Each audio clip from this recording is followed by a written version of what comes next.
how we achieve 10x ROAS on a webinar. Hi, this is Terrence from Radical Marketing, and in this episode, I want to show you how we achieve a 10 times ROAS on a webinar and how it actually tanked in the subsequent 2 webinars until we finally got things back on track in the latest webinar and achieve a 5 times ROAS. So it went from 10 to 2.5 to 1.6, and then now it's back to 5.13. So I just want to share some of the lessons learned from this particular case and why we actually had this drop and what we did in order to get back the successful ROAS. Okay, not that 2.57 is bad, but it could be better, right? Let's face it. Okay, so just to keep in mind, these are all from pure cold traffic. Okay, if you're wondering whether I'm using emails and all that, no, this is purely from cold traffic, and we achieved this type of numbers purely from cold traffic. Okay, just to clarify that in case you're wondering. All right, so as you can see, the first round we did really well at 10 times ROAS, and I would say it was a bit of luck. All right, and it was combination of luck and just combination of research and a bit of luck. So the first time we ran the campaign for the client, we got 354 people signing up at a cost per lead of 18 per lead, right, in local currency, and that was fantastic, right? And that's why we achieved a 10 times ROAS. So the problem is, as you can see, we actually increased the cost per lead to 47 and then 62. So you're probably wondering what happened there. And then in the second event, we got like 199 versus the first event where we were getting 354. So let me just explain. In November, this is where we kind of like, in October actually, we already started having problems with Google because this client is talking about Forex trading, and Forex trading is just a no-no on Google. And we were quite lucky actually to get those 354 people because we were talking about Forex, we were talking about trading. So that is not allowed on Google, but somehow we managed to sneak through some of the ads by using some stealth techniques, but as you can see, it was not sustainable. So we had to move to message where it's more compliant rather, and we achieved 199, and we were struggling a little bit because cost of the leads went up like over just almost 3 times, right? So it wasn't great. And then we also struggled in the December event where our cost per lead actually jumped up to 62, but our number of leads actually increased. So we were learning about what Google would accept and what Google wouldn't accept so that we could actually get better ROAS with this. And bear in mind, right, the first time around we had data from other channels and the past performance, so we knew what kind of things would actually work. So the big lesson there is, don't start from scratch, always learn from what the clients or you have previously done and build on that. Unfortunately, that was not sustainable, and we had to pivot and change the messaging. And as a result, by changing the messaging, we were kind of like feeling our way around in the next 2 events until the 3rd event where we kind of got a feel about, okay, what messaging actually brings in the right type of customers. So as you can see here, right, the right type of prospects is what I mean. The attendance rate went from 29% to 39 in the second, which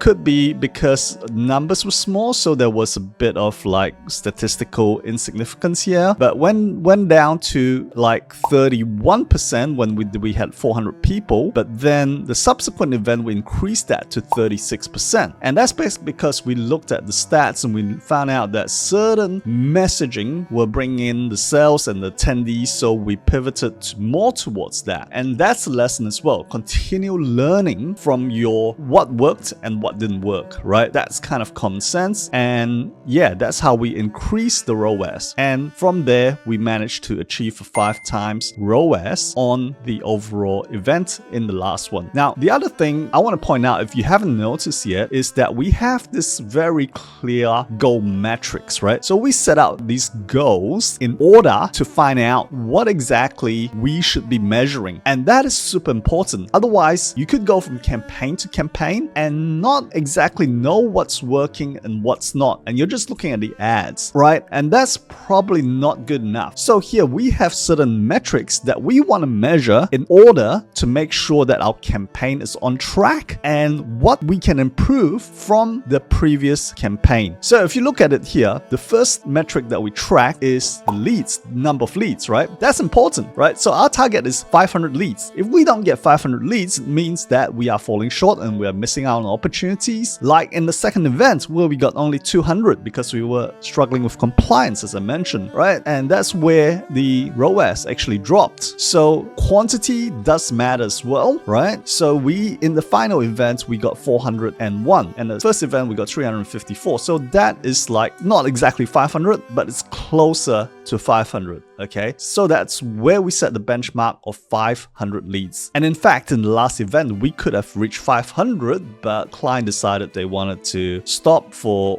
whatever reason because they had enough leads, okay, from other sources. So we kind of stopped. Otherwise, we could have gotten closer to 500. Unfortunately, yeah. And the other thing we wanted to achieve is to achieve a cost per lead of $60, right? That's the benchmark. And first event, we got 18, followed by 47, 62, a bit over, then 57. So we are kind of at the ballpark with this cost per lead, so that's not a problem. And the next thing we want to measure is, because we're using YouTube videos, we want to know how many percentage of people actually watch the video and how much of the video they watch. Okay, so as you can see, we can see that 17 is the in-stream metric. I believe that's like the first 5 seconds or first 15 seconds, first 5 seconds of the video, right? If people make it past the first 5 seconds, then they count as they have done the in-stream, right? So in this case, our benchmark is 17% of people who start watch the video actually get past the first 5 seconds, right? And then if our video is good, it means that we should retain 15% in the next 25%, and then 10% in the next 50% of the video, and by 75% of the video, 8%, and by 100% of the video, 7%. Now, as you can see, we're not quite achieving those figures, right? We are kind of falling a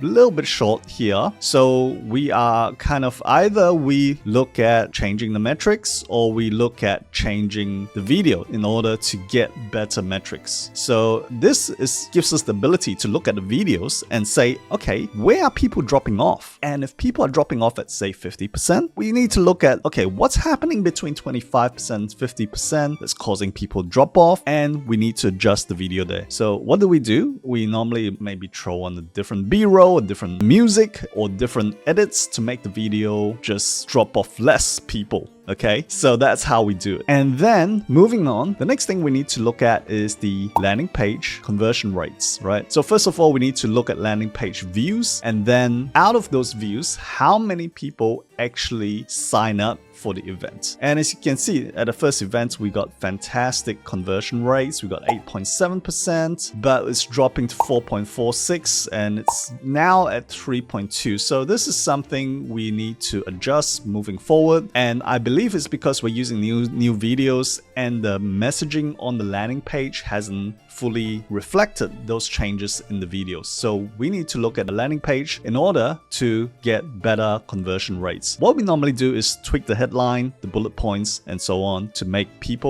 it more congruent with the ads. All right, and next thing we want to look at is the attendees, the day-by-day attendees. So this is where we need to find out, okay, are we achieving the attendance rate on a day-to-day basis? And if not, what can we do in order to achieve better attendance rates? And as you can see, some of it, day one, yeah, we're pretty much hitting the attendance rates at 32%, but day 2 onwards, we're kind of dropping off a bit, okay? And I would say that's also a factor of the client, how well they present and whether they create this cliffhanger for the next day. So this is where we might go back to client and say, hey, day 2, you're having a lot of drop-offs. Maybe in day 1, you need to incentivize them to come back in day 2, and in day 2, you need to incentivize them to come back in day 3. What can you do there, right? That's part of it. The second part of it is our drip sequence. Okay, what are we doing in our drip sequence? Are we following them up very well to make sure that they attend? Is there anything wrong with the open rates of the emails, the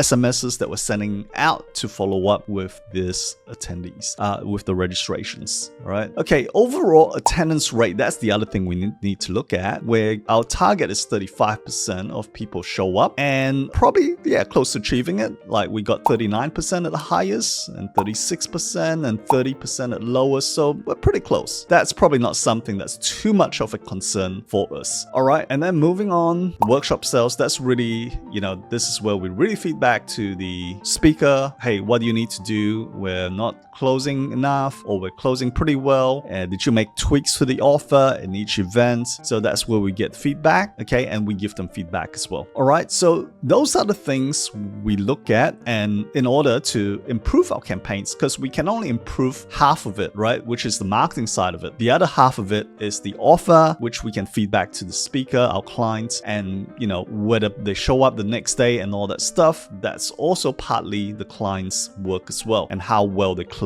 as well. So I hope this video is useful for you, that you can take this metrics to measure your own performance in your challenges, in your webinars, so that you know exactly what to fix by just simply having everything like this on one page. And then you know exactly, okay, we're falling short on the number of leads, we're falling short on the landing page conversion rate, or whatever it is, and you'll be able to focus your efforts to fix that one thing that will make your next event way more successful. All right, so I hope this was super useful to you. And if you like this episode, make sure you hit the like and subscribe button so that you can get more of this coming your way in the future. If you're running a webinar, if you're growing a business, make sure to check out our other episodes, and I'll see you in the next one.